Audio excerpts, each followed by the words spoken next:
박형준의 생각TV. 이번 시간은 독일을 한번 알아볼까요? 독일은 어떻게 이 19세기에 영국을 불과 50년 만에 산업혁명에서 또는 경제력에 있어서 추격을 할 수 있었는가, 이런 걸 좀 알아보고자 합니다. 독일이라는 나라는 사실 통일된 지가 얼마 안 되죠. 1871년에 통일되지 않았습니까? 근데 그 비스마르크가 통일하기 전에 독일은 이 프러시아, 프로이센을 중심으로 한 그 200개 가까운 작은 나라들이 있었던 지역입니다.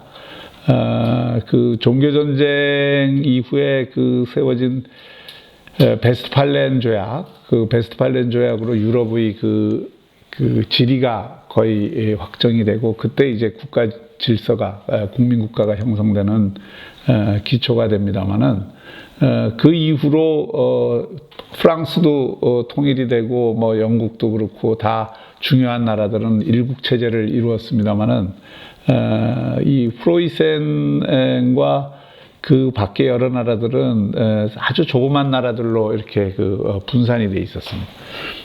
오스트리아와 프로이센, 바이에른을 중심으로 해서 한 200개 가까운 그 소국 체제였죠. 그래서 사실은 독일은 뭐 그 이전에 신성 로마 제국 이후로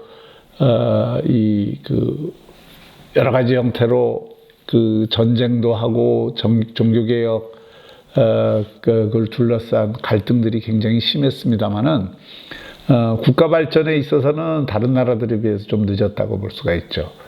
독일 통일을 염원하는 목소리들은 굉장히 높았습니다.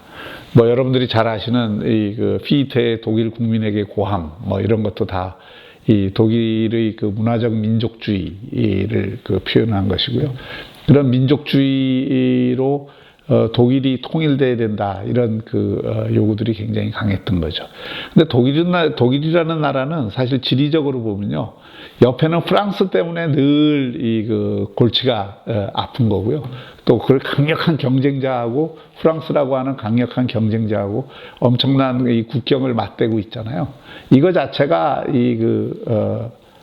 상당히 문제가 되죠. 또 오른쪽으로는 폴란드를 거쳐서 러시아라고 하는 또 대국과 이 관계가 있습니다.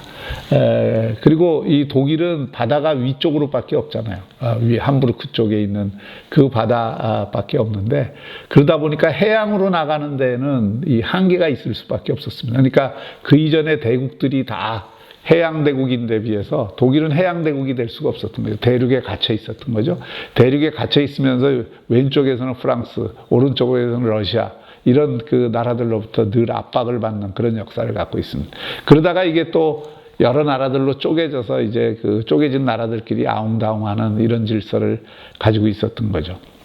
근데 그 중심은 역시 프로이센이었습니다. 프러시아죠.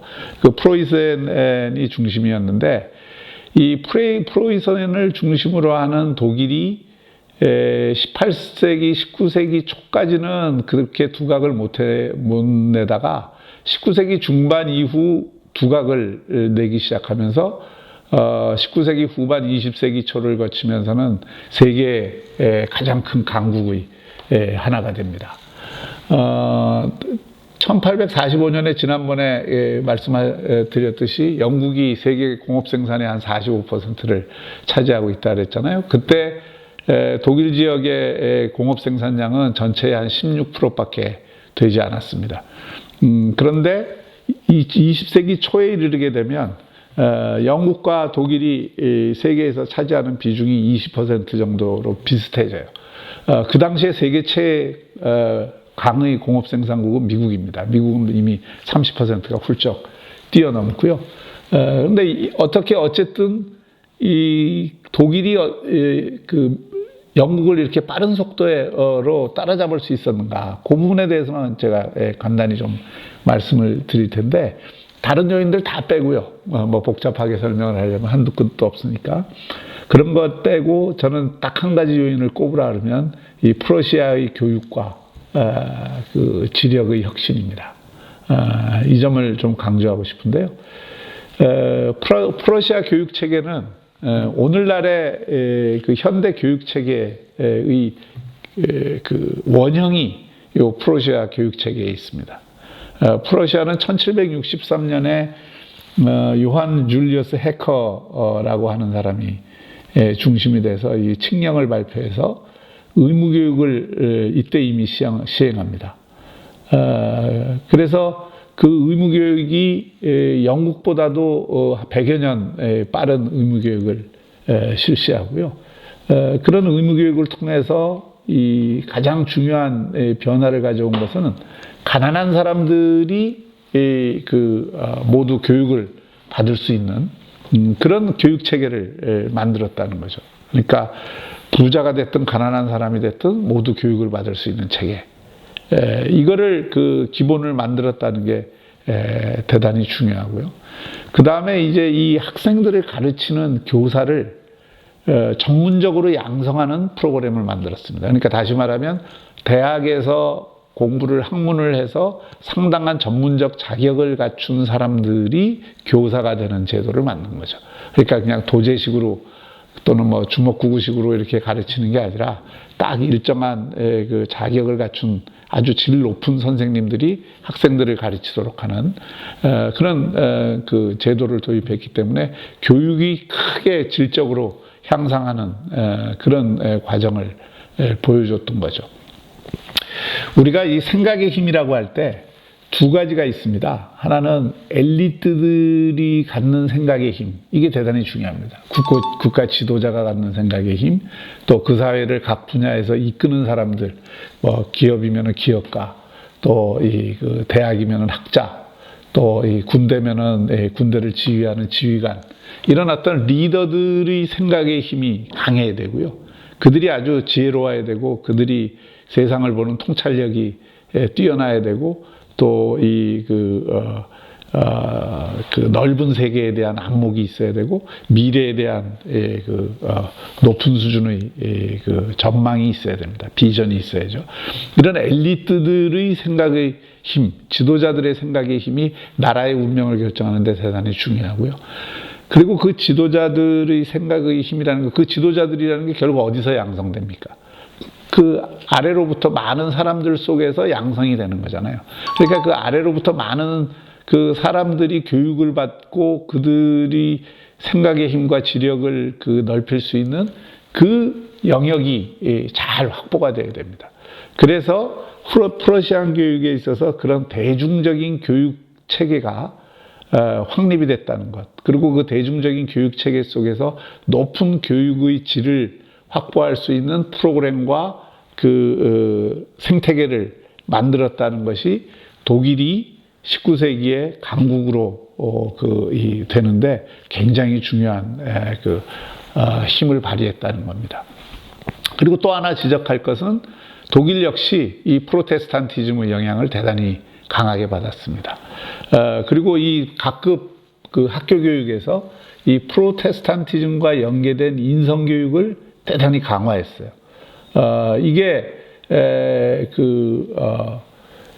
독일 교육에 있어서 문화교육, 그리고 예술교육, 또 그와 관련된 윤리교육, 이런 분야들이 굉장히 강조가 되고, 그걸 뒷받침하는 철학, 예술, 문학, 이런 것들이 굉장히 발전을 한 거죠. 그러니까 여러분들이 보시면 알겠지만, 우리가 이제 두 가지를 생각할 수 있겠죠. 18세기, 19세기에 독일은 지성사가 만개합니다. 여러분들이 잘 아시는 음악가들 대부분이 독일권 출신이잖아요. 바하부터 시작해서 베토벤, 그리고 그 뒤에 슈베르트, 그리고 심지어 바그너, 19세기 초에는 말러에 이르기까지 현대 소위 클래식 음악의 거장이라고 하는 상당수의 사람들이 독일로부터 나왔죠.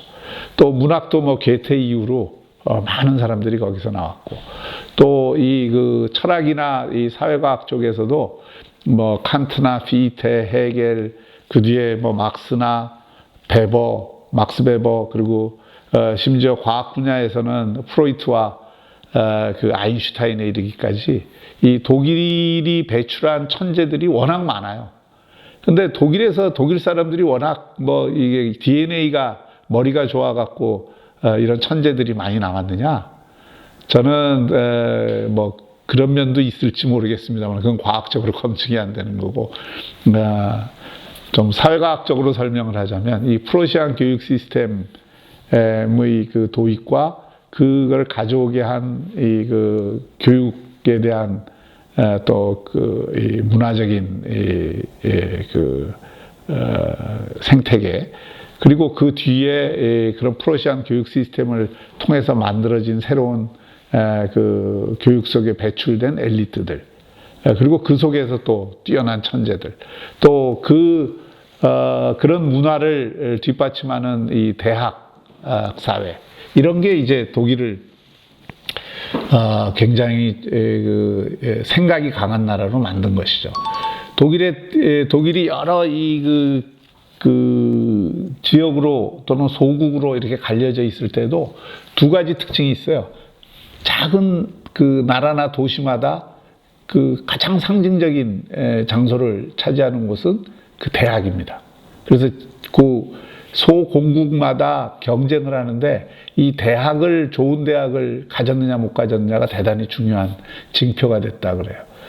그리고 그 대학에서는 학문을 굉장히 우대하고 또 그런 어떤 학문적 성과에 대해서 예우를 해주는 이런 풍토가 조성됐고 또 그런 조그만 나라들 프로시안을 비롯해서 조그만 나라들도 다 무엇을 중시했냐면은 길드 제도에서 오는 이 기술을 중시하는 문화가 있었어요. 그러니까 독일은 지금도 그렇지만 초등학교 의무교육을 하다가 일정한 시기가 되면 자신이 기술 쪽으로 갈 것이냐 그냥 학문 쪽으로 갈 것이냐 이거를 결정을 합니다. 그게 길드 제도에서 유래하는 그 장인과 도제의 어떤 그런 정신들이 일정하게 이게 흡수가 된 거죠. 그런데 거기에는 뭐 어떤 그 에토스가 들어가 있냐면 기술을 중시하는 또 과학을 중시하는 학문을 중시하는 이런 어떤 풍토가 되어 있는 거죠. 그래서 독일의 그 전통적인 시장 문화 가운데 굉장히 특징적인 것 중에 하나가 기업가들이 대단히 높은 학력을 가진 사람들이 많다는 겁니다. 그러니까 독일의 기업가들은 상당히 공부를 한 사람들이 기업을 하는 경우들이 그 초기부터 많았다는 거고, 그리고 그런 어떤 높은 학력을 가진 그 기업가들이 당연히 아이디어가 좋겠죠. 그러니까 새로운 아이디어를 많이 내고 새로운 시장을 창출하고 그런 어떤 새로운 상품을 개발하는데 상당한 능력을 발휘했다라고 할 수가 있습니다. 그러니까 그리고 또 한편으로 대학을 중심으로 한 어떤 연구 개발을 활성화하고 또 장인 정신을 계승한 기술 교육 이런 게 독일을 굉장히 강하게 한 것이죠. 그래서 사실은 비스마르크가 1871년에 이 독일을 통일하는데요. 그 독일 통일을 한 비스마르크는 사실은 그 뒤에 독일을 세계 최강의 하나로 만드는 굉장히 중요한 법적, 정치적 기초를 만든 거죠. 사실은 독일 통일이 된 다음에 비스마르크는 외교관 출신이기도 하지만 그전에는 여러 나라로 쪼개져서 자기 힘을 못 쓰던 나라가 갑자기 유럽의 강국으로 부상한 거고요. 그 독일이 통일되면서 독일이 제국화되면서 다른 나라들이 독일에 대한 경계를 숨기지 않은 것이죠. 근데 비스마르크는 1870년대 통일한 뒤에 그 당시에 이제 경제가 상당히 좀 세계적으로 침체 국면이었는데 이제 자유주의적 개혁을 상당히 많이 합니다. 그 자유주의 개혁의 가장 핵심은 역시 산업을 부흥하고 시장을 활성화시키는 이런 어떤 자유주의적 개혁을 비스마르크가 주도하면서 동시에 이제 비스마르크는 상당히 권위주의적 정치가죠. 그래서 이제 사회주의라든지 이런 것에 대해서는 좀 통제를 하는 그 정치를 했고, 그리고 강력한 이 산업화 정책을 펼치면서 결국 19세기 후반에서 20세기 초에 또 한 번의 이 큰 기술혁명이 일어났는데 그걸 우리가 과학기술혁명이라고 할 수가 있죠. 그런 어떤 1890년대에서 20세기 초에 이루어진 과학기술혁명이 사실 그 산업혁명보다도 오늘날의 경제를 만들고 이 오늘날의 이 과학기술을 발전시키는 데는 가장 중요한 계기를 만든 것인데 거기에 독일이 앞장설 수 있게 된 배경이 되는 거고 그런 우월한 지식의 힘, 과학의 힘, 생각의 힘을 바탕으로 해서 독일이 20세기 초에 영국과 맞짱을 뜨는 그런 나라가 된 겁니다. 네, 오늘은 독일이 어떻게 강국이 될 수 있었는가, 독일의 생각의 힘을 중심으로 알아보았습니다. 오늘은 여기까지 하겠습니다. 감사합니다. 생각의 힘을 키우다. 박형준의 생각TV.